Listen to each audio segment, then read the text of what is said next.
Assalamualaikum warahmatullahi wabarakatuh dan salam sejahtera diucapkan kepada Ustazah Nabazlah binti Ismail. Hari ini saya dan rakan-rakan akan membentangkan berkaitan keterangan pakar, iaitu rakan saya Nordiana binti Muhammad Hakim, Farah Hanim binti Harun dan juga saya Nur Izzati binti Muhammad Nur. Pengenalan, keterangan pakar atau ra'yu khabir merupakan salah satu bentuk keterangan yang diiktiraf dalam Islam. Pemakaian keterangan pakar digunakan di kedua mahkamah syariah dan mahkamah sivil, namun terdapat keterbatasan peruntukan yang diberikan di mahkamah syariah serta hakim mahkamah syariah yang kurang cenderung pakai kaedah ini dalam memutuskan kes.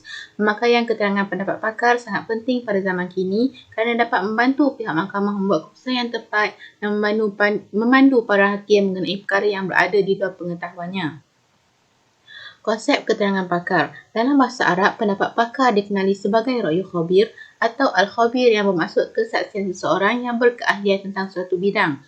Pendapat pakar, keterangan pakar atau kesaksian pakar ialah satu pendapat yang diberikan oleh seseorang yang mempunyai kepakaran dalam satu bidang atau persoalan. Keterangan pakar biasanya dikeluarkan oleh mereka yang telah melalui latihan, kemahiran yang khusus atau kebiasaan seseorang mengenai satu perkara tersebut. Seterusnya, berikut adalah dalil berkaitan keterangan pakar iaitu dari surah Al-Anbiya ayat 7. Baiklah, seterusnya kita pergi kepada kategori keterangan pakar. Kategori keterangan pendapat pakar terbahagi kepada dua iaitu dari sudut enakmen keterangan mahkamah syariah dan akta keterangan 1990. Ianya hanya terdapat perbezaan dari segi keterangan penentuan nasab yang mana dalam akta keterangan tidak terkandung tentang penentuan nasab. Yang pertama, undang-undang negara asing. Undang-undang negara asing ialah segala undang-undang dan statut yang selain diperuntukkan secara khusus oleh mahkamah. Sebagai contoh, undang-undang berkaitan kontrak, tanah dan perbankan tidak terdapat dalam mahkamah syariah. Jadi, jika ada permasalahan berkaitan hibah, wakaf dan wasiat, undang-undang sivil akan membantu bagi menyelesaikan masalah tersebut. Yang kedua, sains dan seni. Ia memerlukan pengkajian khusus atau pengalaman seseorang bagi mengemukakan suatu pendapat. Sebagai contoh, keterangan dalam bidang perubatan banyak digunakan di mahkamah. Keterangan yang ketiga ialah identiti. Identiti ialah aspek-aspek tertentu seperti tingkah laku, cara berpakaian dan sebagainya yang menunjukkan sifat dan kepribadian seseorang. Sebagai contoh, mengambil sel-sel manusia seperti darah, air mani atau rambut untuk dianalisis bagi mengetahui genetik seseorang. Seterusnya, terdapat keraguan terhadap keterangan tulisan tangan, tetapi ia boleh diterima dengan berhati-hati dan pendapat teori bagi setiap orang adalah berbeza. Walau bagaimanapun, kategori ini diiktiraf dan dinyatakan secara khusus dalam Seksyen 35 Akta Keterangan. Selain itu, cap jari juga boleh diambil sebagai keterangan apabila seseorang meninggalkan kesan pada permukaan harta. Ini merupakan kaedah yang tepat bagi mengenal pasti individu secara unik.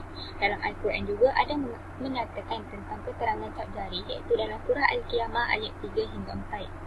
Akhir sekali, penentuan nasab hanya terpakai di mahkamah syariah yang mana hanya dirujuk untuk pensabitan nasab dan bukannya penafian nasab. Bagi penafian nasab hanya digunakan kaedah li'an kerana ia berkait dengan tuduhan zina iaitu qazaf. Seterusnya, kes yang berkaitan dengan keterangan pakar. Kes yang pertama, pendakwa syar'i Negeri Selangor lawan Khalid bin Abdul Samad.